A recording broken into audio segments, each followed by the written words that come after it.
What's up, everybody? Welcome to another Word with Eddie. If you watched part 2, Who Are They?, you know we already pulled back the curtain on the shadowy players in crypto, AI, big tech, and government. But here's the thing, 2025 wasn't just another crazy year, it was the acceleration point. While the world was glued to headlines about Gaza ceasefires, Trump's second-term chaos, and far-right surges across Europe, something far more calculated was taking shape in the background. Crypto boomed, busted, and reset. AI didn't just trend, it invaded everyday life. Big tech hoarded talent like never before, and banks like JP Morgan quietly started tokenizing trillions in assets. Governments, they rolled out digital currencies and digital IDs faster than you can say surveillance state. That's not random. That's not coincidence. That's a coordinated push toward a universal system where every dollar you spend, every place you go, and every click you make is tracked, analyzed, and scored by them. Stick around as we connect the dots in this breakdown. By the end, you'll see how 2025 laid the foundation for a world where privacy isn't just weakened, it's basically a relic. Let's dive in.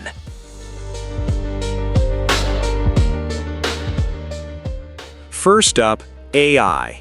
In 2025, AI stopped being hype and officially became the engine behind the tracking machine. Google dropped models like Gemini 3 and Gemma 3, pushing reasoning, planning, and multilingual capabilities to new levels. The Stanford AI Index showed massive productivity boosts and shrinking skill gaps across industries. McKinsey's global survey backed it up. Companies weren't just experimenting with AI anymore. They were embedding it deep into customer service, logistics, HR, and high-level decision-making. Sounds like progress, right? But here's the dark twist. All that efficiency runs on data, your data. AI agents got more autonomous, handling tasks with minimal human oversight, exactly the kind of thing Microsoft said we'd see more of in everyday life. The hype correction hit. MIT and others pointed out that AI didn't magically fix everything, but the race didn't slow down.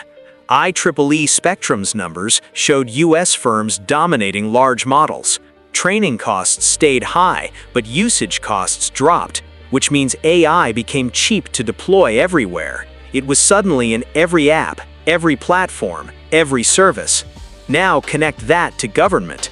Under Trump, AI was integrated more deeply into federal data systems under the banner of efficiency, fraud detection, and national security.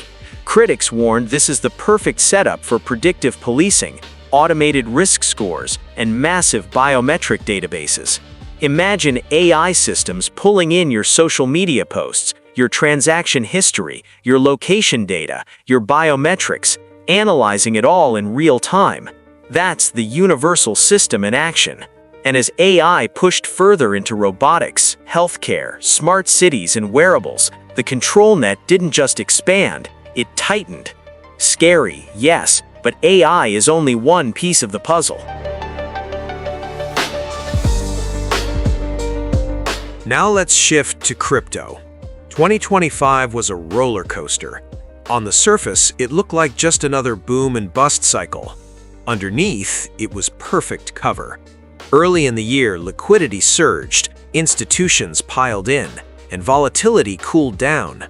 KuCoin alone hit about $1.25 trillion in trading volume, averaging more than $114 billion a month. Then came the hangover. By Q4, a big leverage reset wiped out a lot of the year's gains. Bitcoin ended the year down from its mid-year highs. Analysts spun it as a healthier foundation, but for long-term holders, it just highlighted how fragile and easily steered this space is. The grand predictions failed. Total crypto market cap never reached the $6 trillion some people were calling for. Ethereum ripped about 65% in Q3. Solana around 32%, while Bitcoin lagged at roughly 6%.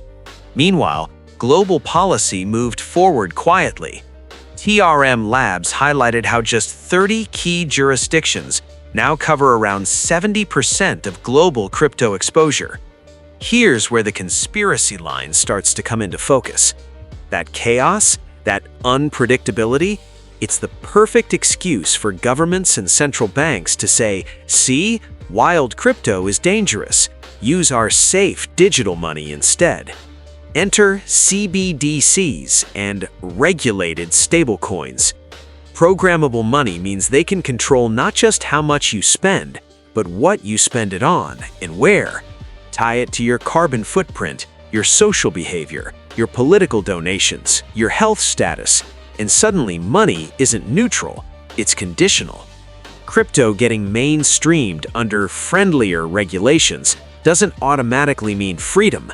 It means the opposite, a smooth on-ramp into surveillance coins. And with states and institutions openly eyeing Bitcoin reserves and tokenized treasuries, the line between sovereign money and crypto rails gets blurrier by the day. Now, what was big tech doing while all this unfolded? They weren't sitting on the sidelines. They were building the infrastructure that makes the system possible.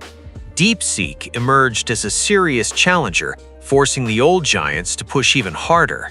Meta went on a hiring spree, poaching thousands of AI and ML engineers. The talent war intensified, concentrating power in a handful of companies with the most compute, the most data, and the most influence. At the same time, TikTok faced legal attacks and regulatory threats. Outages hit major platforms, and wave after wave of data breaches reminded us that our information is always on the edge of exposure. The World Economic Forum highlighted AI, blockchain, and digital finance as top transformative technologies.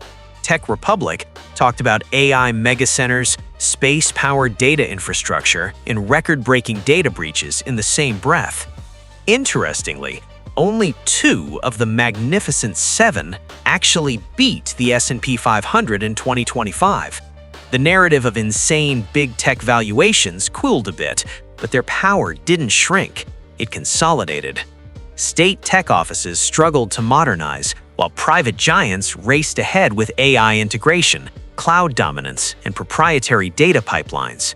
And here comes the crucial part. Under Trump's second term, public-private partnerships ramped up. Subsidies, incentives, and defense contracts poured into AI, chips, and cloud infrastructure. In other words, the state and Silicon Valley started fusing even more tightly. Think about it. Big tech owns the data centers, the AR/VR hardware, the AI assistants, the app stores, the ad networks. Governments bring the laws, the enforcement, and the ID systems. Crypto and tokenization bring programmable money and assets. Outages, hacks, and security crises then become the perfect justification to roll out more secure identity systems and tokenized access layers. And every time you log in, pay, verify, or travel, you leave a perfectly linked timestamp trail. That's where they turn your data into their most powerful weapon. Now let's talk about the old guard, the banks. In 2025, traditional finance didn't fight blockchain, they hijacked it. JP Morgan took the lead, launching its first tokenized money market fund on Ethereum, branded My On-Chain, and handling trillions in assets.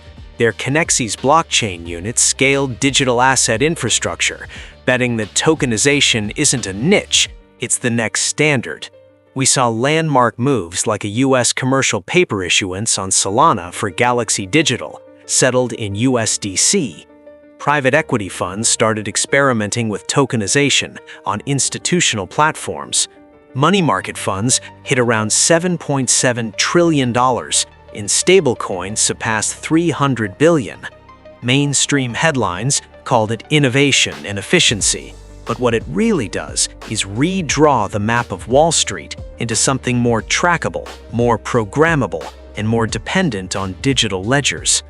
Because once assets are tokenized, every investment, pledge, collateral move, and settlement becomes a data point. It can be traced, analyzed, and linked. Cash in a drawer is invisible. Tokenized everything is not. This is the on-ramp to a fully banked, fully visible financial system, where opting out becomes harder and harder. Finally, the piece that locks everything together: governments. In 2025, CBDCs and digital IDs moved from theory to rollout. The IMF released papers focusing on risk management and financial stability around CBDCs. The UNDT framed digital currencies as tools for financial inclusion in developing countries. Central banks, like the Bank of Japan, advanced pilot programs, stress testing the tech and the policy implications. In the US, Congress debated the idea of a digital dollar. In the UK, the Bank of England pushed ahead with digital pound plans, designed to work seamlessly alongside physical cash, at least for now. Reports estimated that around 15 countries had either launched or gone live with some form of CBDC by the end of 2025. On paper, you'll hear a lot about privacy-enhancing technologies. Even EU bodies like the EDPS warned about the risks of full financial digitization. The Atlantic Council kept a running tracker showing just how global this move has become. But when you strip away the buzzwords, here's what it really is: digital IDs tied to health data, income, benefits, taxes, travel, and eventually your money. If your ID is required to access your funds, your job, your transportation, your healthcare, then non-compliance isn't a slap on the wrist, it's exclusion from society. Combine that with AI's data analysis, big tech's infrastructure, crypto's tokenization, and banking's obsession with on-chain settlement, and what do you get? A single, integrated, trackable ledger of human activity. So, let's zoom out. 2025 wasn't just a year of random headlines. It was the blueprint being drawn in real time. AI analyzes crypto and tokenization structure and label every asset and payment. Big tech builds the pipes and the interfaces. Banks normalize on-chain money and assets. Governments enforce it all with digital IDs, CBDCs, and regulation. From Google's AI breakthroughs to JP Morgan's tokenized funds to the CBDC pilots and digital ID frameworks, everything is converging toward a world of total tracking. You can call it efficiency, they will. You can call it safety, they absolutely will. But at a certain point, efficiency becomes control, safety becomes obedience, and convenience becomes a cage. Is this the future of prosperity or the infrastructure of digital enslavement? That's the question you need to ask yourself now, not later. In Part 4, we're going to talk about resistance and opt-out strategies, how to protect your privacy, where you still have leverage, and what you can do before this becomes inescapable. If you found this helpful or thought-provoking, hit like, subscribe, and drop a comment. What do you think 2026 is going to bring? More pushback or deeper control? Thanks for watching, and as always, stay vigilant.